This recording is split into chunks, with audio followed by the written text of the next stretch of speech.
Hello बच्चों, welcome to माँ की पढ़ाई।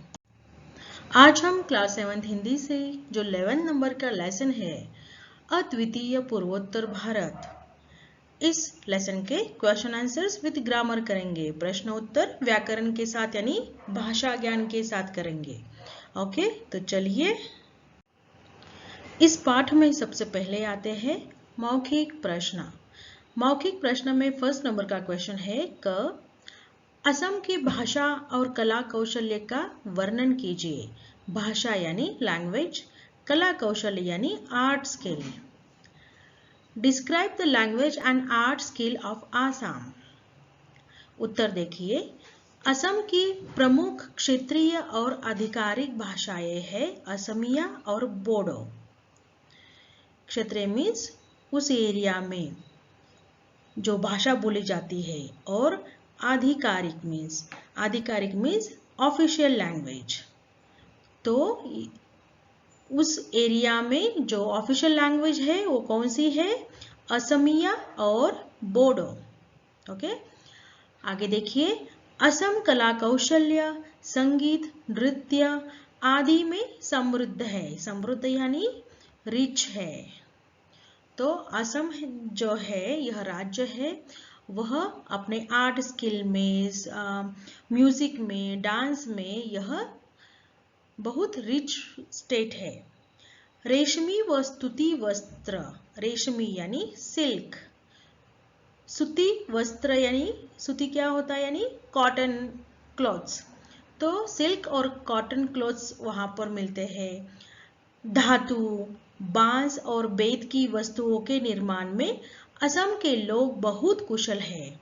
बांस क्या होती है? बैम्बू। बांस यानी बाम्बू। तो बाम्बू से बनाए गए जो वस्तुएं होती है, इसका निर्माण असम के लोग बहुत कुशलता से, बहुत कौशल्य पूर्वक करते हैं। चित्रकला असम की बहुत पुरानी परंपरा है। तो क्या है? चित्रकला। यह असम की बहुत पुरानी परंपरा है। ओके, चलिए नेक्स्ट क्वेश्चन देखते हैं। नेक्स्ट है, मणिपुर का यह नाम क्यों पड़ा? Why did Manipur get this name? उत्तर देखिए, मणिपुर के क्षेत्र में 18वीं शताब्दी के उत्तरार्ध में राजा भाग्यचंद तथा उनके वंशजों के चलाए सिक्के पर मणिपुरेश्वर का नाम अंकित है। इसके आधार पर ही इसका नाम मणिपुर पड़ा। तो देखिए, मणिपुर के क्षेत्र में, इस मणिपुर के एरिया में 18वीं शताब्दी के उत्तरार्ध में यानी 18th सेंचुरी में, ओके, जो किंग थे भाग्यचंद तथा उनके जो वंशज थे, उन्होंने कुछ सिक्के यानी जो राज्य के कॉइन्स होते हैं, उसके ऊपर, उस कॉइन्स के ऊपर मणिपुरेश्वर का नाम अंकित था। यानी मणिपुरेश्वर यह नाम उस कॉइन के ऊपर लिखा था, और इसके आधार पर ही इस एरिया का नाम मणिपुर पड़ गया। इस स्टेट का नाम मणिपुर पड़ गया। चलिए नेक्स्ट क्वेश्चन देखिए। गुरु रिपोंचे कौन थे? हु वॉज गुरु रिपोंचे? उत्तर देखिए, गुरु रिपोंचे एक बौद्ध संत थे। कौन थे? एक बौद्ध संत। वे ईसा की 8वीं शताब्दी में सिक्किम के क्षेत्र में आए थे। वह यहाँ पे इंडिया में यानी सिक्किम में कब आए थे? तो ईसा की 8वीं शताब्दी में, जिन्होंने यानी गुरु रिपोंचे ने क्या किया? सिक्किम के लोगों को बौद्ध धर्म की दीक्षा दी। बौद्ध धर्म की उन्होंने क्या दिया? दीक्षा दी। किसको? सिक्किम के लोगों को। चलिए नेक्स्ट क्वेश्चन। नेक्स्ट क्वेश्चन है, नागाओं की वेशभूषा की क्या विशेषता है? वेशभूषा यानी costume. What is the speciality or characteristic of the costume of the Nagas? उत्तर देखिए, नागाओं की 16 जातियां होती है। कितनी होती है? 16। सबकी अलग अलग वेशभूषाएं भी होती है। सबके जो कॉस्ट्यूम होते हैं वह डिफरेंट होते हैं। इनकी कपड़े बहुत सुंदर होते हैं। इनके क्या है, इनके कपड़े जो है बहुत सुंदर होते हैं। ज्यादातर मोटी ऊन से बने कपड़े होते हैं। तो यह जो कपड़े होते हैं वो कैसे होते हैं, मोटी मोटी थिक ऊन से बने हुए होते हैं। यह अपने साथ कुछ हथियार रखते हैं। हथियार यानी वेपन्स, वह अपने साथ कुछ वेपन्स रखते हैं अपनी रक्षा के लिए। जो वाइल्ड एनिमल्स होते हैं, जंगली जानवरों से रक्षा करने के लिए वह अपने साथ कुछ वेपन्स, कुछ हथियार रखते हैं जो इनकी वेशभूषा का एक हिस्सा होता है। जो इनकी जो कॉस्ट्यूम है उसका एक पार्ट होता है, यानी वो जो हथियार है, वेपन्स है, वह उनके कॉस्ट्यूम का एक पार्ट है। ओके, चलिए नेक्स्ट क्वेश्चन देखते हैं। नेक्स्ट क्वेश्चन देखिए, त्रिपुरा की आदिवासी जातियों में प्रमुख कौन सी है और उसकी क्या विशेषता है?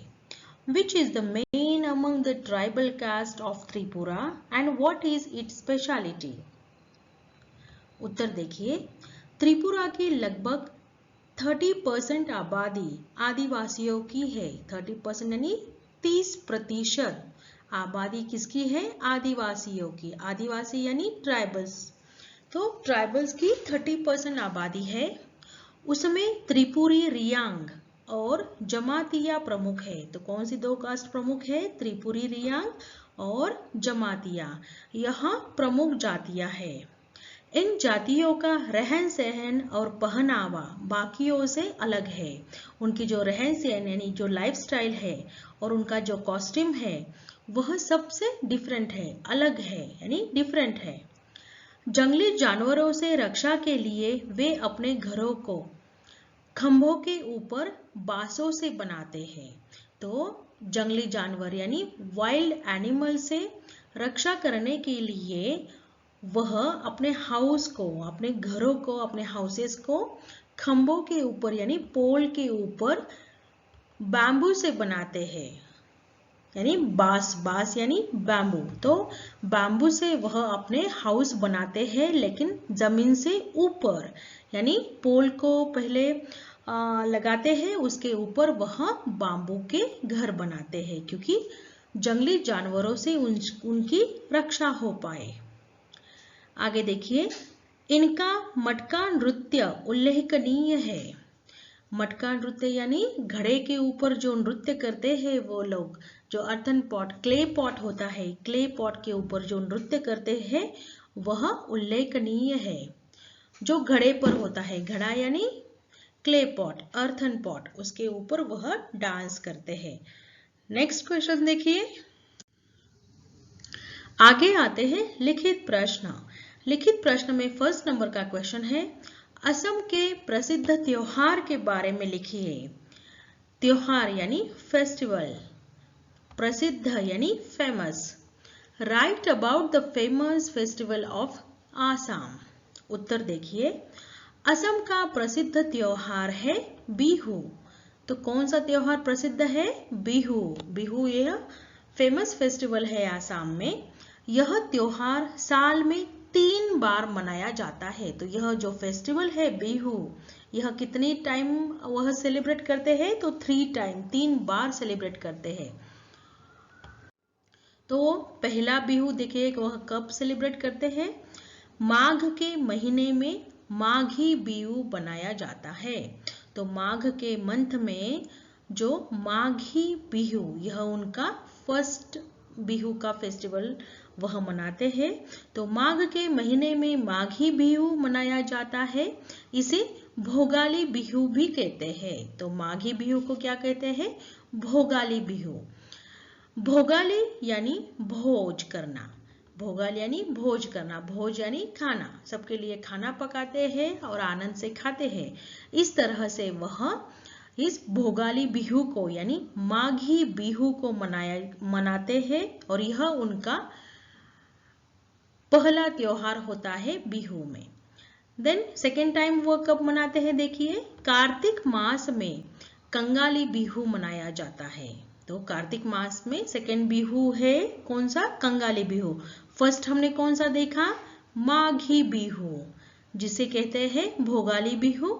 सेकेंड क्या मनाते हैं, वह कंगाली बिहू। आगे देखिए, कार्तिक मास में कंगाली बिहू मनाया जाता है। कंगाली यानी गरीबी। कंगाली का मीनिंग क्या होता है? गरीबी, पुअर। गरीबी यानी पुअर। कंगाली बिहू उस वक्त मनाया जाता है जब किसानों के पुराने अनाज के भंडार खाली हो जाते हैं। तो देखिए, कंगाली बिहू कब मनाया जाता है? जब जो फार्मर लोग होते हैं, किसान यानी फार्मर, तो फार्मर लोगों के पास जो अनाज के भंडार होते हैं, उनके जो स्टोरेज रूम होते हैं, वह पूरी तरह से खाली हो जाते हैं। मीन्स उनका अनाज जो ग्रेन होता है, ग्रेन्स, वह खत्म हो जाता है। उस वक्त वह कंगाली बिहू मनाते हैं। ओके, तो किसानों के पुराने अनाज के भंडार खाली हो जाते हैं और वे नई फसल तैयार होने का इंतजार करते हैं। मीन्स न्यू क्रॉप ग्रो होने के बाद जो न्यू क्रॉप जो हार्वेस्टिंग होता है, और हार्वेस्टिंग के बाद जो नया ग्रेन आता है उनके यहाँ पे, तो उसका वह इंतजार, उसका वह वेट करते रहते हैं। तो हार्वेस्टिंग के बाद ग्रेन आने का वेट करते रहते हैं। तो उस वक्त उनके घरों में बिल्कुल अनाज नहीं होता है, उनके भंडार जो होते हैं खाली हो जाते हैं अनाज के। उस वक्त वह कंगाली बिहू यानी गरीबी बिहू मनाते हैं। तो यह कंगाली बिहू यानी गरीबी बिहू कब मनाया जाता है? कार्तिक मास में। ओके, यह सेकंड नंबर का बिहू। थर्ड नंबर देखिए, अप्रैल यानी बैसाख महीना। अप्रैल के महीने में तीसरी बार वह बिहू का त्योहार मनाते हैं। कितना? यह थर्ड टाइम, जो अप्रैल में जो थर्ड टाइम वह बिहू मनाते हैं, वह कौन से महीने में? बैसाख महीने में। इसे बोहागी बिहू कहते हैं। इसे बोहागी, बोहागी यानी रोंगाली, रोंगाली यानी रंगीन, रोंगाली का मीनिंग होता है रंगीन बिहू कहते हैं। बोहागी या रोंगाली बिहू असम के लोगों के लिए सबसे महत्वपूर्ण होता है। तो यह जो रोंगाली बिहू है, यह जो बोहागी, कौन सा बिहू? थर्ड नंबर का बोहागी। तो यह बोहागी बिहू असम के लोगों को बहुत महत्वपूर्ण त्योहार है, क्योंकि इस त्योहार के टाइम उनके घरों में उनके जो धान्य के, अनाज के कोठार होते हैं, भंडार होते हैं, वह भर जाते हैं, क्योंकि हार्वेस्टिंग के बाद उनके फार्म से, उनके खेतों से पूरा अनाज, ग्रेन उनके घर को भर देता है। इसीलिए वह बहुत हैप्पी होते हैं और इस टाइम बोहागी बिहू मनाते हैं। ओके, तो इस तरह से साल में 3 बार वह बिहू मनाते हैं।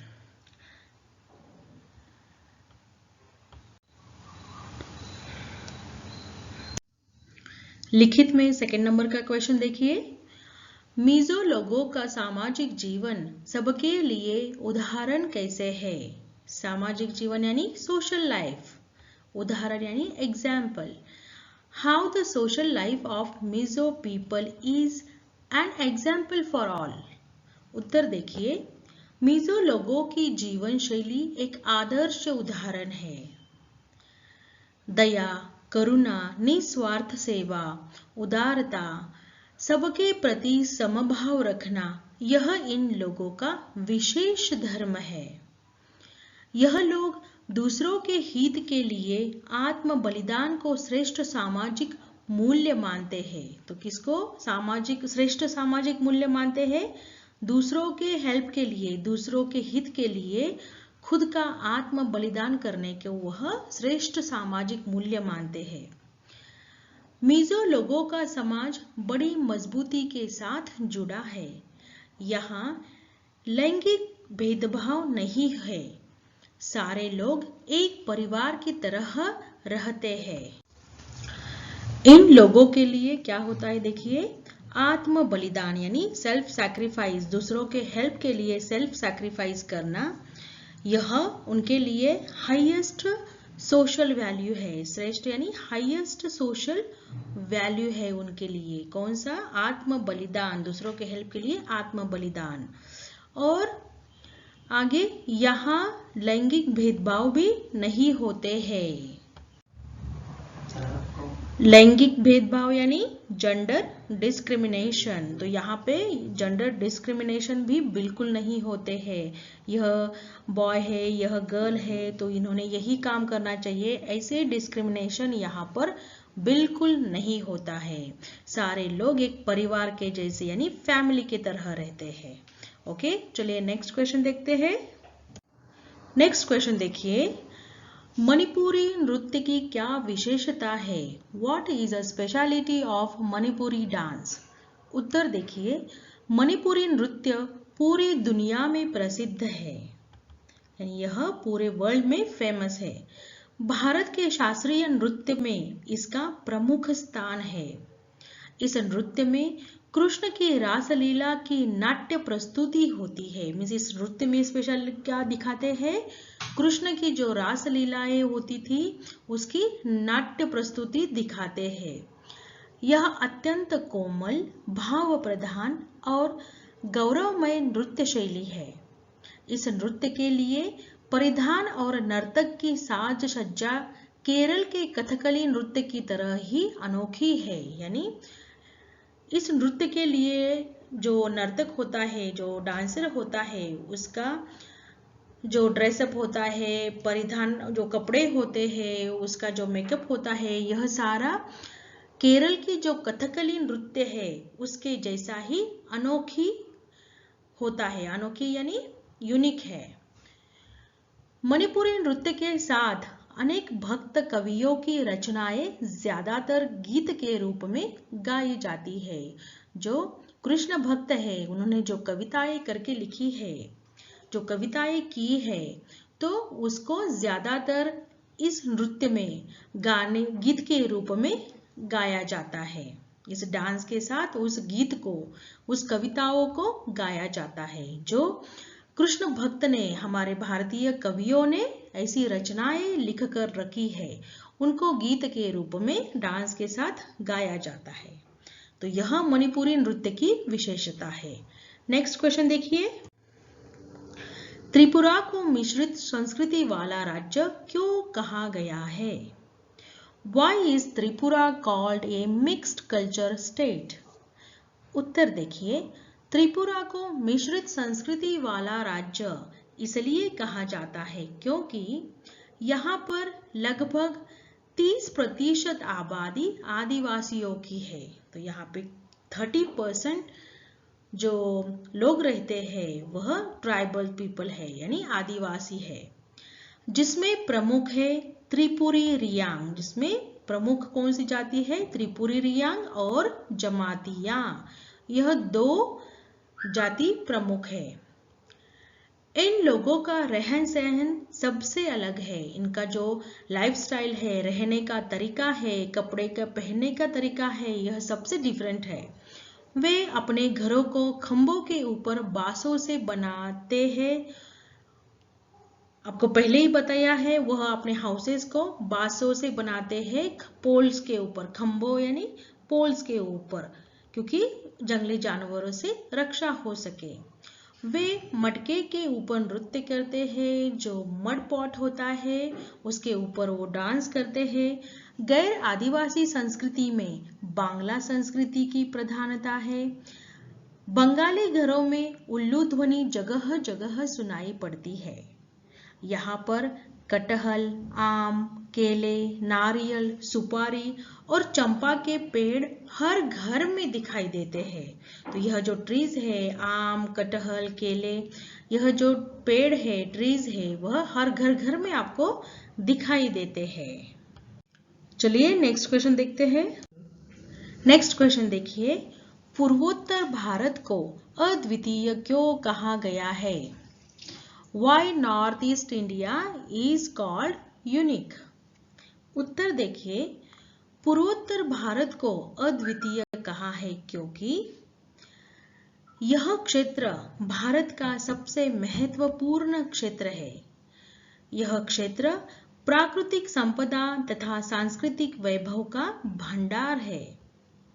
यहाँ अनेक प्रकार के आदिवासी, अनगिनत भाषाएं, अनगिनत संस्कृतियां इस क्षेत्र में वास करती है, यानी रहती है। इसलिए पूर्वोत्तर भारत जो है यह अद्वितीय है यानी यूनिक है। जो प्राकृतिक संपदा यानी नेचुरल रिसोर्सेज जो यहाँ पे पाए जाते हैं वह पूरे वर्ल्ड में बहुत कम जगहों पे मिलते हैं। तो ऐसे प्राकृतिक संपदा और संस्कृति से भरा हुआ यह एरिया है, इसलिए इसको अद्वितीय यानी यूनिक कहा गया है। चलिए नेक्स्ट क्वेश्चन। चलिए नेक्स्ट देखिए, टिप्पणी लिखिए। टिप्पणी यानी राइट द नोट्स। तो फर्स्ट देखिए, छिमतुई पुई नदी, यह नदी का नाम है छिमतुई पुई।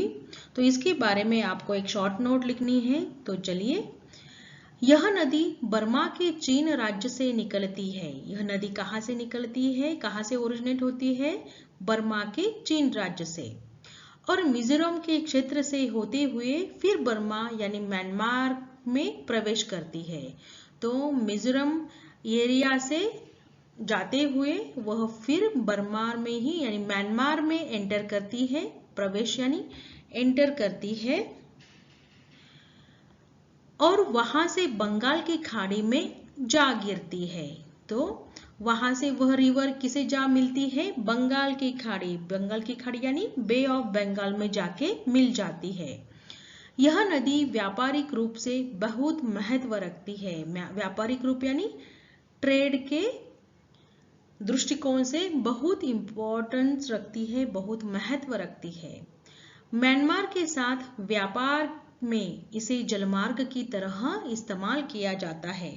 तो this river is use means इस रिवर का यूज वाटरवे फॉर ट्रेड, जलमार्ग यानी वाटरवे किसके लिए? ट्रेड के लिए, व्यापार के लिए। तो ट्रेड के लिए इसे जलमार्ग की तरह इस्तेमाल किया जाता है, यानी ट्रेड के लिए इसे वाटरवे की तरह यूज किया जाता है इस नदी को। ओके, चलिए नेक्स्ट क्वेश्चन देखते हैं। नेक्स्ट देखिए, उनाकोटी, इसके ऊपर आपको शॉर्ट नोट लिखनी है बच्चों। उनाकोटी एक पहाड़ी है जो त्रिपुरा के जंगल में स्थित है। इन पहाड़ी के चट्टानों पर असंख्य मूर्तियां खुदी है। मूर्तियां यानी स्कल्पचर्स। चट्टाने क्या होता है? रॉक्स। जो पहाड़ी के रॉक्स है उसके ऊपर बहुत सारी मूर्तियां खुदी हुई है।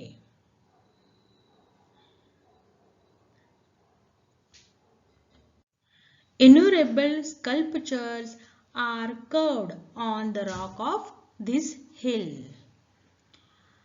जिसमें अधिकतर भगवान शिव की मूर्तियां हैं। तो इसमें किसकी ज्यादा मूर्तियां बनाई गई है? भगवान शिव की। कहा जाता है, ऐसे लोग कहते हैं, दंत कथा है, कहा जाता है कि यह कम से कम 1 करोड़ ऐसी मूर्तियां हैं। ऐसे लोग कहते हैं कि यह 1 करोड़ मूर्तियां हैं। इसको किसने बनाया है, कब बनाया है, इसको लेकर बहुत सारी दंत कथाएं प्रचलित है। मीन्स किसी को भी करेक्ट पता नहीं है कि यह मूर्तियां कब बनाई है, किसने बनाई है, यह किसी को भी एक्यूरेट पता नहीं है। इसके बारे में सारी दंत कथाएं है, कहीं सुनी बातें हैं। ओके, चलिए नेक्स्ट क्वेश्चन देखते हैं। नेक्स्ट है नामग्याल इंस्टीट्यूट ऑफ टेक्नोलॉजी। इसके ऊपर आपको शॉर्ट नोट लिखनी है बच्चों। तो चलिए, नामग्याल इंस्टीट्यूट ऑफ टेक्नोलॉजी यह धार्मिक व ऐतिहासिक दृष्टि से महत्वपूर्ण है। Means it is a very important from the religious and historical point of view. Okay, धार्मिक यानी रिलीजियस एंड ऐतिहासिक यानी हिस्टोरिकल। यह तिब्बती साहित्य और शिल्प का अनूठा भंडार है। तो यह जो इंस्टीट्यूट है यह तिब्बती साहित्य और शिल्प का अनूठा भंडार यानी स्टोर हाउस, और तिब्बती साहित्य का मीनिंग होता है लिटरेचर, जो तिब्बतियन लिटरेचर होता है उसका, और शिल्प का, शिल्प यानी क्राफ्ट। तो it is a unique store house of Tibetan literature and craft. यह इंस्टीट्यूशन समुद्र से 5500 फुट की ऊंचाई पर है। तो यह जो इंस्टीट्यूट है यह समुद्र से 5500 फुट की ऊंचाई पर है। इसकी स्थापना सिक्किम के शासन सरताशी नामग्याल ने 1958 में की थी। तो जो सिक्किम के शासक थे, जो सिक्किम के ऊपर राज्य कर रहे थे, उनका नाम था सरताशी नामग्याल। इन्होंने 1958 में इसकी स्थापना की। यहाँ तिब्बती विज्ञान, चिकित्सा और ज्योतिष के अलावा लेप्चा और संस्कृति की पांडुलिपियां भी है। पांडुलिपियां यानी मैन्युस्क्रिप्ट। तो यहाँ पर ज्योतिष के अलावा यानी apart from astrology there is a study of lepcha and Sanskrit and there are also a manuscript. Next question देखिए। नेक्स्ट है एंचेय बौद्ध मठ। बौद्ध मठ यानी बुद्धिस्ट मॉनेस्टरी। गंगटोक में स्थित इस मठ की बहुत मान्यता है। एंचेय मठ का अर्थ है एकांत मठ। इस मठ का निर्माण एक सुंदर पहाड़ी पर किया गया है। This monastery has been build on beautiful hill. पहाड़ी यानी हिल। तो इसका निर्माण जो है एक सुंदर ब्यूटीफुल पहाड़ी के ऊपर, हिल के ऊपर किया गया है, जहां से दुनिया के तीसरे नंबर की सबसे ऊंची पर्वत शिखर कंचनगंगा का सुंदर दृश्य दिखाई देता है। जो वर्ल्ड में नंबर 3 पर, नंबर 3 पे जो सबसे ऊंची पर्वत शिखर है कंचनगंगा, इस हिल का सुंदर दृश्य दिखाई देता है। ब्यूटीफुल सीन हम देख सकते हैं। कहां से? इस मठ में खड़े रहकर। तो ऐसे सुंदर पहाड़ी के ऊपर, ऐसे सुंदर हिल के ऊपर इस मठ का निर्माण किया हुआ है। नेक्स्ट क्वेश्चन देखिए। सही शब्द भरकर वाक्य पूरे करो। तो यहाँ पे आपको फिल इन द ब्लैंक्स लिखना है बच्चों। तो देखिए, फर्स्ट, असम को पूर्वोत्तर भारत का डैश कहते हैं। तो असम को पूर्वोत्तर भारत का प्रवेश द्वार कहते हैं। ख देखिए, बादलों का घर है। कौन सा? किसे कहते हैं बादलों का घर? मेघालय। देखिए बच्चों, इसके नाम में ही दिया है मेघा। मेघ मीन्स बादल, लय यानी घर, बादलों का घर यानी मेघालय राज्य। ओके। नेक्स्ट है ग, अरुणाचल का अर्थ है उगते सूर्य का पर्वत। अरुणाचल क्या होता है? उगते सूर्य का पर्वत। नेक्स्ट देखिए, डैश सिक्किम का पारंपरिक नृत्य है। तो सिक्किम का पारंपरिक नृत्य कौन सा है? गुम्पा। नेक्स्ट है, डैश ने डैश की चित्रकला का जिक्र किया है। तो यहाँ पे देखिए, ह्वेनसांग। ह्वेनसांग क्या, कौन था? चीनी यात्री। कौन था ह्वेनसांग? चीनी यात्री ह्वेनसांग ने असम वासियों की चित्रकला का जिक्र किया है। किसकी चित्रकला का जिक्र किया है?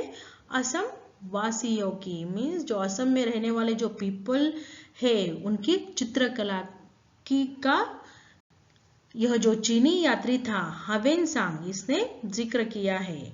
नेक्स्ट देखिए। नेक्स्ट है, पाठ्यांश पर आधारित प्रश्नों के उत्तर दीजिए। आपके टेक्स्ट बुक में आपको एक पैराग्राफ दिया है, उसको पढ़िए। उसके बाद में 3 क्वेश्चन दिए हैं, उसके उत्तर लिखिए। तो इस पहला क्वेश्चन देखिए, इसमें मातृसत्तात्मक व्यवस्था किन जनजातियों में प्रचलित है? In which tribal is the matriarchal system prevalent? उत्तर देखिए, मातृसत्तात्मक व्यवस्था खासी और जयंतिया और गारो इन जनजातियों में प्रचलित है।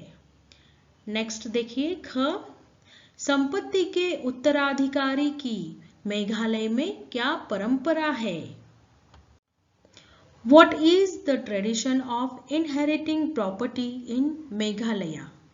उत्तर देखिए, मेघालय में परिवार की छोटी बेटी सारी संपत्ति की उत्तराधिकारी होती है। छोटी बेटी, घर की जो सबसे छोटी बेटी होती है, वह सारी संपत्ति की, सारे प्रॉपर्टी की उत्तराधिकारी होती है और परिवार के बुजुर्गों तथा बच्चों के पालन पोषण की जिम्मेदारी उसकी होती है। तो उस सबसे छोटी लड़की की जिम्मेदारी होती है कि घर में जो बच्चे हैं, बूढ़े हैं, उनकी पालन पोषण की यानी देखरेख की जिम्मेदारी उस छोटी बेटी की होती है। ओके, नेक्स्ट क्वेश्चन देखिए, नृत्य संगीत की मेघालयी लोगों के जीवन में क्या भूमिका है?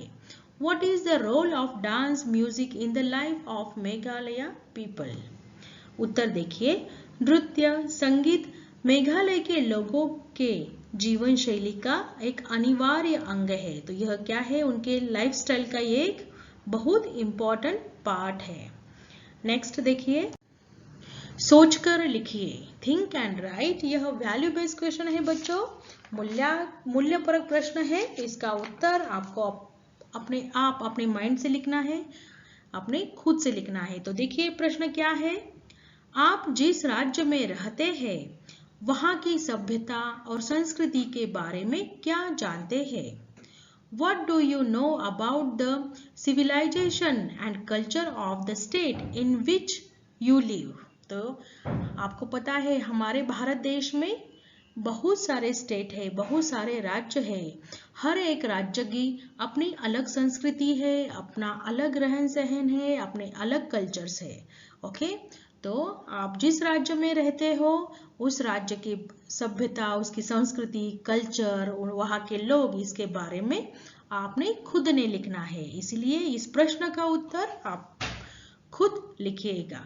ओके, चलिए नेक्स्ट क्वेश्चन देखते हैं। आगे है भाषा से। भाषा से में आपको ग्रामर के ऊपर क्वेश्चन होते हैं बच्चों। तो चलिए फर्स्ट क्वेश्चन देखते हैं। पाठ में आए इन शब्दों में से मूल शब्द और ईत और ईक प्रत्यय अलग कीजिए। ईत और ईक प्रत्यय जो है सफिक्स, उसको अलग करना है, सेपरेट करना है। तो फर्स्ट देखिए भौगोलिक, तो इसको भूगोल प्लस ईक, तो हमने इसको देखो इस प्रत्यय को, सफिक्स को अलग कर दिया। ओके, नेक्स्ट है आधिकारिक, अधिकार प्लस ईक, तो इसमें प्रत्यय कौन सा हो गया? ईक। नेक्स्ट है सामाजिक, समाज प्लस ईक, तो इसमें कौन सा प्रत्यय, सफिक्स क्या है? ईक। और समाज क्या हो गया? मूल शब्द हो गया। मिश्रित, इसमें मिश्र मूल शब्द है और ईत क्या है? प्रत्यय, दोनों को मिला के शब्द बन जाता है मिश्रित। नेक्स्ट है प्राकृतिक, प्रकृति प्लस ईक, शब्द बन जाता है प्राकृतिक। प्रचलित, प्रचलन प्लस ईत। ओके, तो इसमें प्रत्यय कौन सा हो गया? ईत। सांस्कृतिक, संस्कृति प्लस ईक, इसमें मूल शब्द संस्कृति और इसका प्रत्यय होगा ईक। पारंपरिक, परंपरा प्लस ईक, तो इसमें परंपरा यह मूल शब्द हो गया बच्चों और ईक यह क्या हो गया? प्रत्यय। ओके, चलिए नेक्स्ट क्वेश्चन देखते हैं। सेकेंड नंबर का क्वेश्चन देखिए, दिए गए शब्द स्त्रीलिंग है या पुल्लिंग, आपको लिखना है। तो नीचे कुछ शब्द दिए हैं, उसमें से स्त्रीलिंग कौन सा है, पुल्लिंग कौन सा है, आपको लिखना है। नहीं, कौन सा जेंडर है। ओके, तो पहला देखिए क्या है शब्द? प्रदेश, तो प्रदेश क्या है? पुल्लिंग, प्रदेश क्या है? पुल्लिंग। नेक्स्ट है समृद्धि, समृद्धि है स्त्रीलिंग। नेक्स्ट है जाति, जाति है स्त्रीलिंग।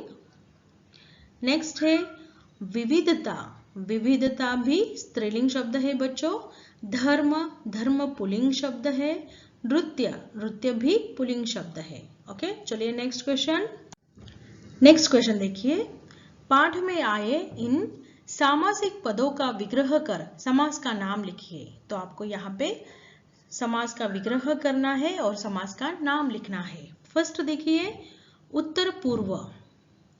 उत्तर और पूर्व, यह हमने समास विग्रह कर दिया और इसका नाम है द्वंद्व समास। सेकंड है नृत्य संगीत। नृत्य और संगीत, तो यह भी द्वंद्व समास है। नेक्स्ट है जन्म मृत्यु। जन्म और मृत्यु, यह भी द्वंद्व समास है। मेघालय, जो मेघों का आलय हो, यानी मेघों का घर हो, क्लाउड का हाउस हो, इसको, यह समास कौन सा है? बहुव्रीहि समास। क्या है? बहुव्रीहि समास। चलिए नेक्स्ट देखते हैं। चलिए नेक्स्ट क्वेश्चन देखिए। नीचे लिखे वाक्य ध्यानपूर्वक पढ़िए। क, माँ राधा पढ़ाया। ख, माँ ने राधा को पढ़ाया। क वाक्य में संज्ञा तथा क्रिया शब्द है। शब्द भी अर्थपूर्ण है, परंतु संज्ञा शब्दों का क्रिया से संबंध स्पष्ट नहीं होता, इसलिए इसे वाक्य नहीं कहा जा सकता। ख, वाक्य में ने और को परसर्गों के प्रयोग से वाक्य अर्थपूर्ण बन गया है। तो देखिए यहाँ पे जो क है फर्स्ट नंबर का, माँ राधा पढ़ाया, यह जो सेंटेंस है इसका कोई भी मीनिंग अच्छे से क्लियर नहीं होता है। सेकंड, इसमें देखिए माँ ने राधा को पढ़ाया, इसमें हमने दो शब्द ऐड किए, ने और को, तो इसकी वजह से इस सेंटेंस को एक मीनिंग आ गया, एक अर्थपूर्ण सेंटेंस बन गया, मीनिंगफुल सेंटेंस बन गया। तो यह जो ने और को है इसको हम क्या कहते हैं? उपसर्ग कहते, सॉरी परसर्ग कहते हैं। क्या कहते हैं? ने और को परसर्ग। आगे देखिए, संज्ञा या सर्वनाम के जिस रूप से उसका संबंध क्रिया से जाना जाए उसे कारक कहते हैं। कारक चिन्हों को परसर्ग भी कहते हैं। तो यह जो हमने ऊपर पढ़ा ने को, यह कारक चिन्ह है, इसे उपसर्ग इसे परसर्ग भी कहते हैं। तो कारक चिन्ह और परसर्ग एक ही होते हैं। तो चलिए हम नीचे पढ़ते हैं। कारक, यहाँ पे देखिए कारक कौन कौन से हैं और कारक चिन्ह यानी परसर्ग कौन से है। तो कारक है फर्स्ट कर्ता, तो उसका चिन्ह कौन सा है या परसर्ग? ने। नेक्स्ट है कर्म, को, करण, से, के द्वारा, संप्रदान, को, के लिए। नेक्स्ट है कारण, कारक है अपादान, कारक चिन्ह है से, यह पृथक। संबंध कारक है जो का, की, के से चिन्हों से दिखाता है। अधिकरण कारक जो है वह में, पर शब्दों से पता चलता है। संबोधन कारक जो है यह है और अरे, यह शब्द संबोधन कारक में आते हैं। पाठ में आए ऐसे 5 वाक्य चुनकर लिखिए जिसमें एक से अधिक परसर्ग का उपयोग किया गया हो। ओके, तो चलिए देखते हैं। आगे देखिए, पाठ में आए ऐसे 5 वाक्य चुनकर लिखिए जिसमें एक से अधिक परसर्गों का प्रयोग किया गया हो, यानी कारक चिन्हों का प्रयोग किया गया हो। ऐसे आपको लेसन में से ऐसे सेंटेंस ढूंढ के लिखना है। तो यहाँ पे मैंने कुछ सेंटेंस लिख के रखे हैं बच्चों, आप और भी इस लेसन से और भी सेंटेंस ढूंढ सकते हो। हम फर्स्ट देखते हैं। संस्कृत में पहाड़ को नग भी कहते हैं। तो संस्कृत में यह कारक शब्द है और सेकंड है को। सेकंड देखिए, द्वितीय विश्व युद्ध के दौरान सन 1944 में जापानी फौजों को यही रोका गया था। तो यहाँ पे के, में और को, यह क्या हो गया? कारक शब्द यानी परसर्ग। इसी तरह से नीचे तीनों भी देखिए और इससे आप और भी सेंटेंस ढूंढ सकते हो। ओके, तो इस तरह से लिखिए। चलिए नेक्स्ट देखते हैं। 5th नंबर का जो क्वेश्चन है, जब सर्वनाम संज्ञा से पहले आकर उसकी विशेषता बताए तब सार्वनामिक विशेषण होता है। जैसे यह परंपरा तीनों जनजातियों में प्रचलित है। यह शब्द सर्वनाम है, परंतु परंपरा संज्ञा से पहले आकर उसकी विशेषता बताने के कारण सार्वनामिक विशेषण के रूप में प्रयुक्त हुआ है। तो इस वाक्य में सार्वनामिक विशेषण और सर्वनाम पहचानिए और दिए गए स्थान में उसका भेद लिखिए। तो आपको सर्वनाम है या सार्वनामिक विशेषण है इसको लिखना है और उसके भेद भी लिखना है। ओके, तो फर्स्ट देखिए, यह पूरे बैसाख भर चलता है। तो यहाँ पे यह क्या हो गया, सर्वनाम। नेक्स्ट है, मोहसिन राम इसी राज्य में स्थित है। तो मोहसिन राम इसी क्या है, सार्वनामिक विशेषण। नेक्स्ट है, अभी देखिए यहाँ पे राज्य क्या है, संज्ञा है। तो इसी संज्ञा से पहले आके उसकी विशेषता बता रहा है, इसीलिए यह सार्वनामिक विशेषण। नेक्स्ट है, अपने इतिहास काल में मणिपुर के अनेक नाम थे। तो यह अपने इतिहास, यह क्या है, संज्ञा है। तो संज्ञा से पूर्व शब्द आया है अपने, तो यह भी क्या हो गया, सार्वनामिक विशेषण। नेक्स्ट है, इस क्षेत्र की विविधता अद्वितीय है।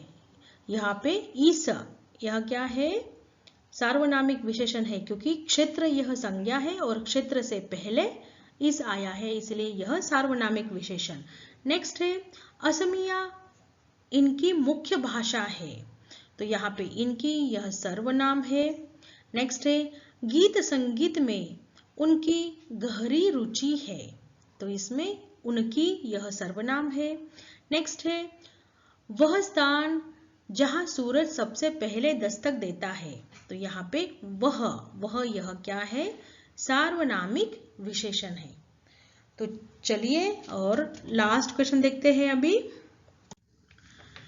6 नंबर का क्वेश्चन है, इस लेसन का सबसे लास्ट क्वेश्चन है, गाना बजाना बनाना। ये सभी क्रिया शब्द है। क्रिया शब्द धातुओं से बनते हैं, जैसे गा, बज, बन आदि। जो क्रिया शब्द संज्ञा, सर्वनाम, विशेषण आदि से बनते हैं वे नाम धातु क्रिया कहलाते हैं। जैसे शर्म, यह संज्ञा है, उसे शर्माना। अपना सर्वनाम है, जैसे उसे अपनाना। दोहरा विशेषण है, उसे दोहराना आदि। तो शर्माना, अपनाना, लजाना, दोहराना शब्दों का वाक्य में प्रयोग कीजिए। तो देखिए, फर्स्ट है शर्माना, अपना काम करने में शर्माना नहीं चाहिए। सेकंड देखिए, अपनाना, अच्छी जीवन शैली को हमें अपनाना चाहिए। नेक्स्ट है दोहराना, बच्चों को इस पाठ को बार बार दोहराना चाहिए। तो यहाँ पे देखिए दोहराना भी कर दिया और लास्ट में एक शब्द रह गया बच्चों, जो है लजाना। यह जो लजाना शब्द से सेंटेंस देखिए बच्चों, छोटी बच्ची नया ड्रेस पहनने से उसका लजाना स्वाभाविक रहे। तो जब छोटी बच्ची नया ड्रेस पहनती है तो उसका लजाना यह स्वाभाविक है। इसी के साथ हमारे इस पाठ के प्रश्न उत्तर और भाषा ज्ञान यानी ग्रामर खत्म हो जाते हैं बच्चों। आई होप आपको सारे डाउट, सारे क्वेश्चन आंसर समझ में आ गए होंगे, सारे डाउट क्लियर हो गए होंगे। अगर आपको यह वीडियो अच्छा लगा हो तो प्लीज़ लाइक कीजिएगा, शेयर कीजिएगा और मेरे चैनल को सब्सक्राइब जरूर कीजिएगा। Thank you.